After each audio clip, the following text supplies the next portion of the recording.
Greetings everyone, a warm welcome. Hey, thanks for joining me. Pisces, this is your November reading using the John Holland Psychic Tarot deck with 7 cards called the Mystic 7 spread. I'll start shuffling in a second and then we'll see what November has in store. Seems as though it's quite a full-on month. There look to be some fairly good messages coming through, and some signs certainly have a lot of major arcanas coming out, so it's an interesting read for sure. Let's see what you guys have in store. Pisces for November 2018.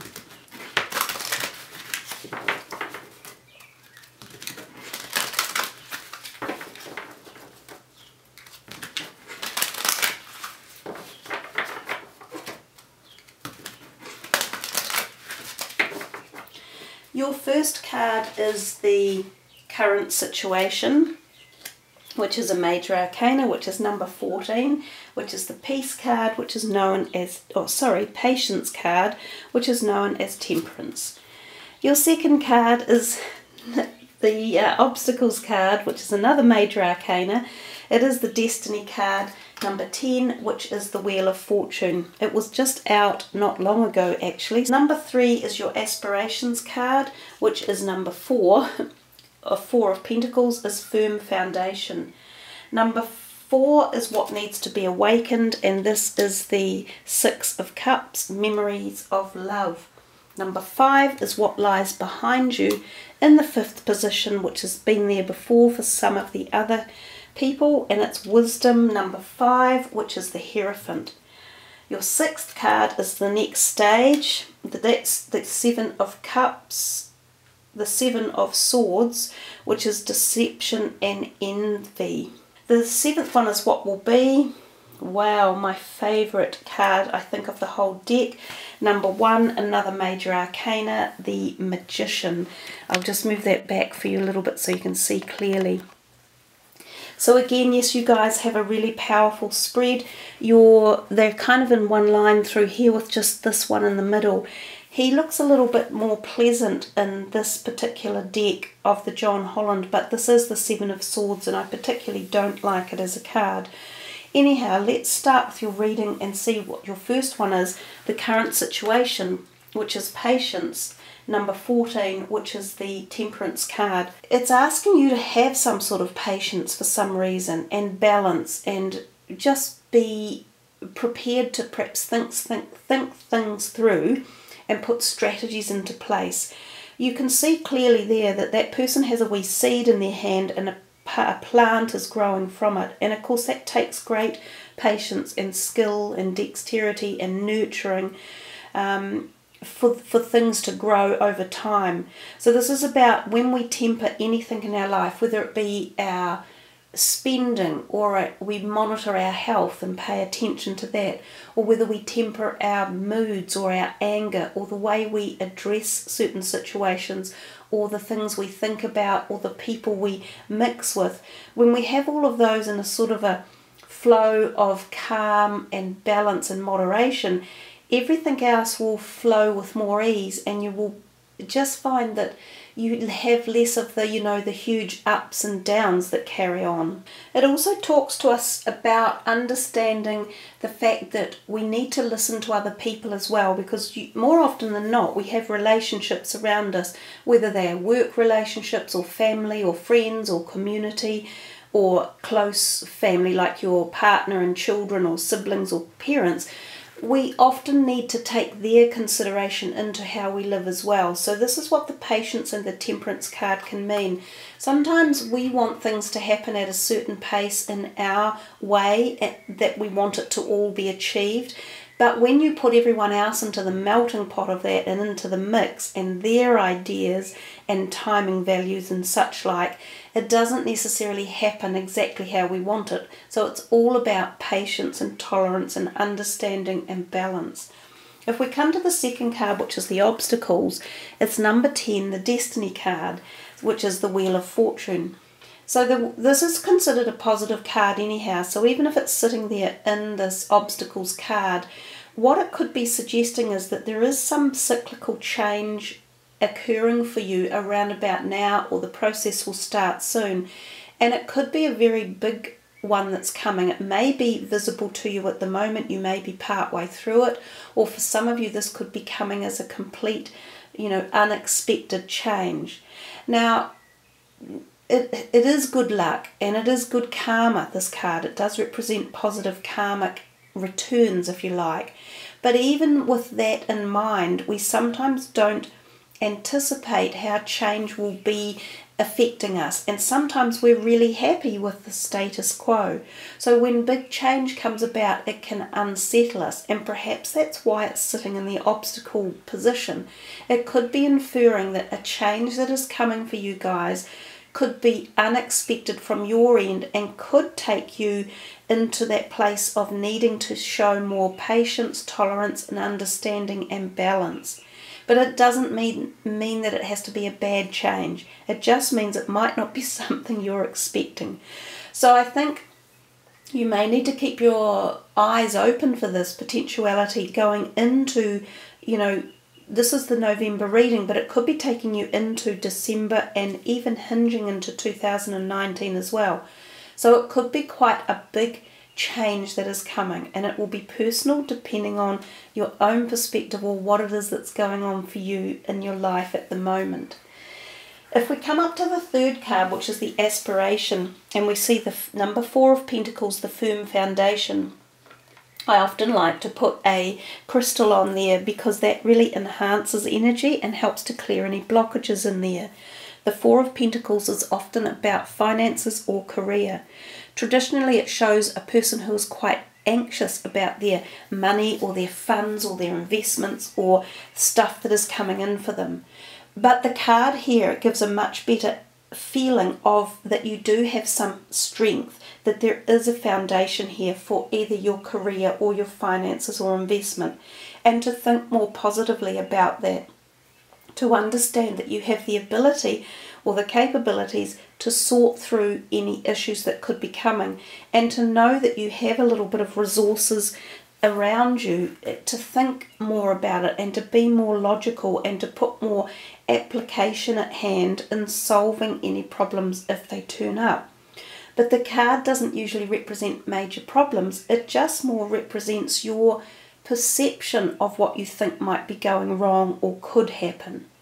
So use the strength that the card gives and know that with some firmness and some logical thinking and application, you're likely to be able to work through any career or financial issues that turn up at the moment.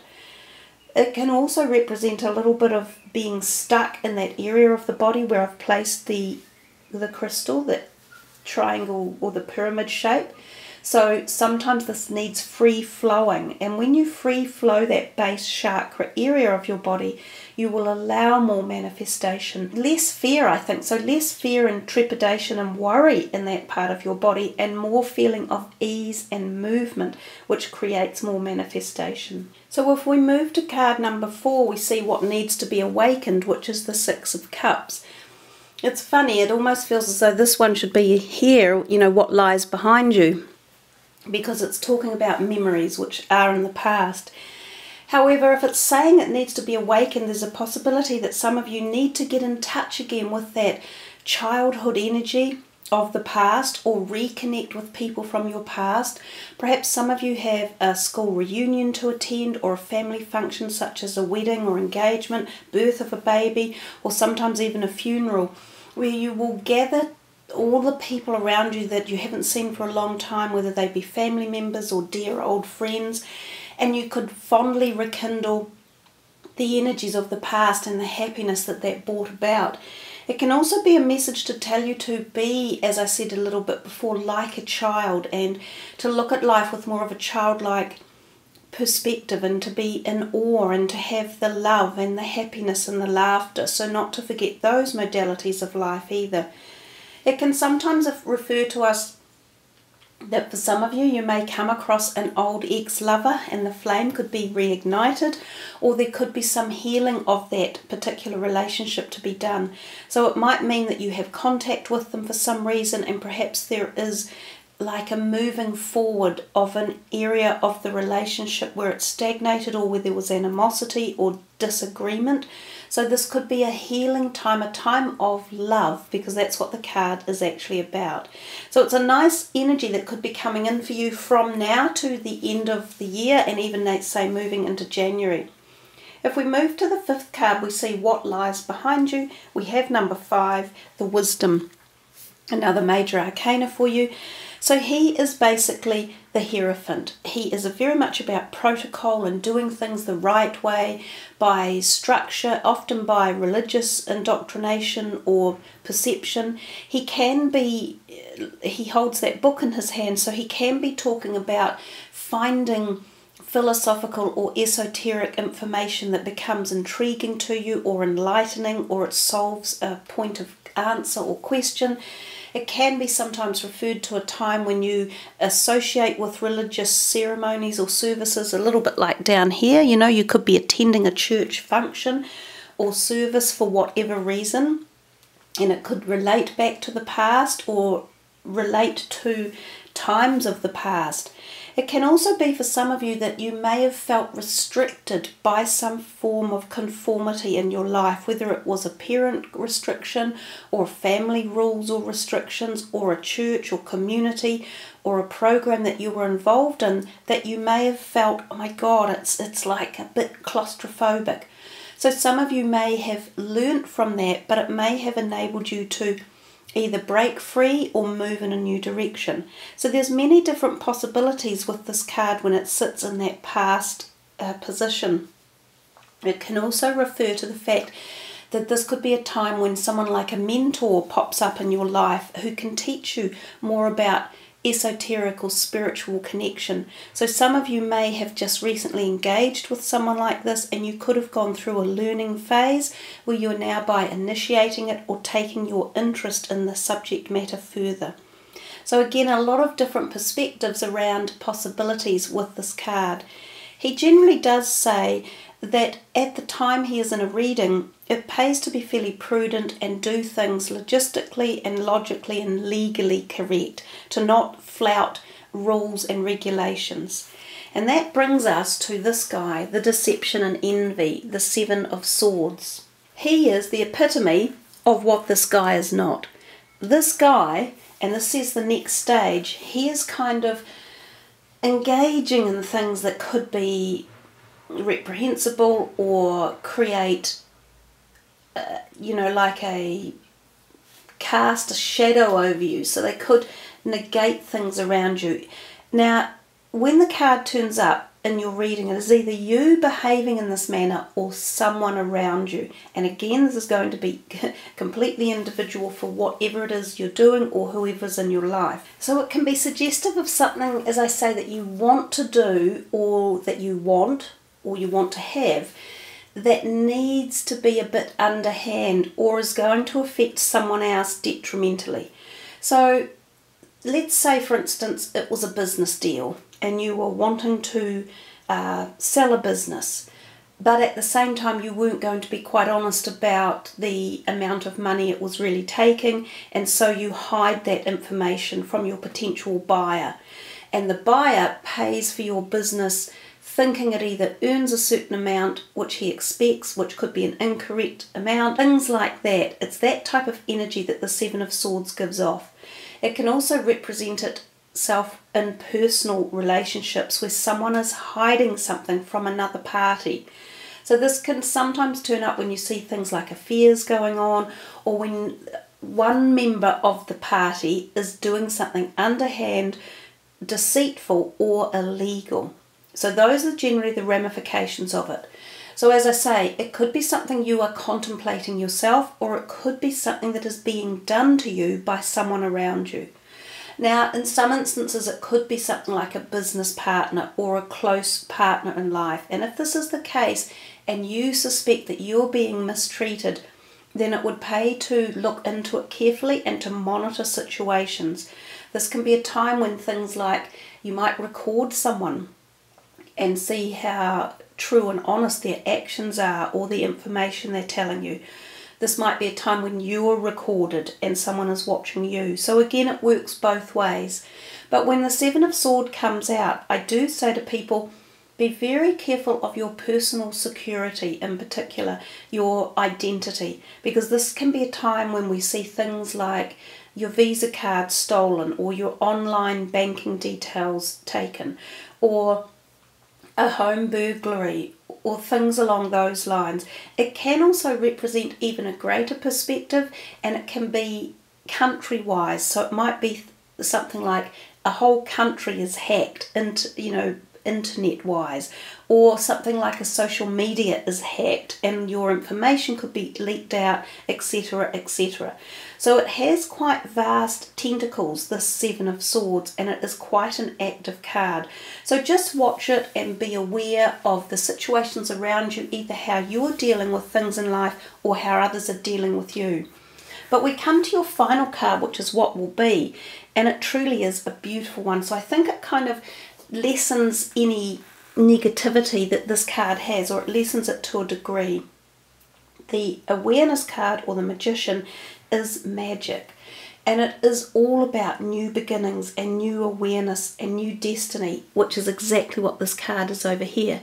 So, and he's 10 and this is 1, so you've kind of got a duplication of the energy there, because they both come down to a number 1. When the Magician appears, it's about understanding that the universe is delivering you a magic opportunity, but you have to be aware that it's there. So you have to have your eyes open and be ready to jump on board. Now this could be amazing opportunities in your career, in your finances, in your relationship sector, in your personal life, in your spiritual life, anywhere, in your physical health, emotional or mental. You just have to have the door ready to be opened, and you've got to grab it as it's coming. So it pays to be really active and really aware of what's going on around you, so that you can see the messages, you can hear them coming, you can feel them, and you understand how big a certain offer or option or opportunity could be. So I do love the Magician card, and I tell people when you get it in a reading, it is a very magical time. But I do always hand out that little bit of a background energy that goes with it. It's like, don't wait for it to walk into your life. You have to grab it with both hands and get on board. So there you are, Pisces. I think your reading lends itself to a lot of, amazing potential and possibilities, especially with the two really big major arcana cards, the Destiny and the Awareness card. But you've got so many in your reading anyhow that something is bound to take shape and take place and be activated. So let's put this crystal in the background here, put these cards away, and do one final card for you. It's an angel card for the month, and you can use it to call upon at any time. These are from the Angel of Atlantis deck. So this is one last card for Pisces. We'll see what is your final message and who you can call upon for any reason at any time in the month.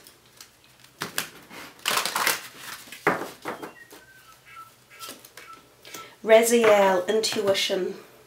And I think, we were talking a little bit about the intuition without me actually saying it when we were referring to that Seven of Swords. It's about trusting your intuition and your gut instincts, so that you're not either going to be thwarted by any negative people or situations around, and also trust your gut instinct and look into your own future path if you were thinking of doing something that might have negative implications. But it is a beautiful card. It's a lovely energy to receive. It tells us that Raziel, the Archangel, will be there to help you connect with your intuition, and you guys are particularly good at it. You have a very innate ability to this celestial and the psychic realm and the clairvoyant realm, so it shouldn't be too difficult for a lot of you to actually embellish, uplifting that beautiful spiritual energy and connecting to the celestial helpers around you. And in particular in this card, I see a lot of them with all those little white stars. It feels as if you've got the potential for a lot of different helpers perhaps in the month of November who could give you insights or connection or awareness or whatever it is you're actually seeking. So do remember to connect with your higher self, your celestial self, to the answers that you're seeking. Trust your gut instinct. Look for insight and awareness from this perspective and dynamic in life, as well as our physical perspective. So thank you guys for joining me. I love it when you leave your comments. Remember to check your moon and rising sign as well. And I wish you all the very best for a wonderful November ahead. May you find much intuitive insight with your dreams, goals, desires and aspirations. Much love everyone. Namaste.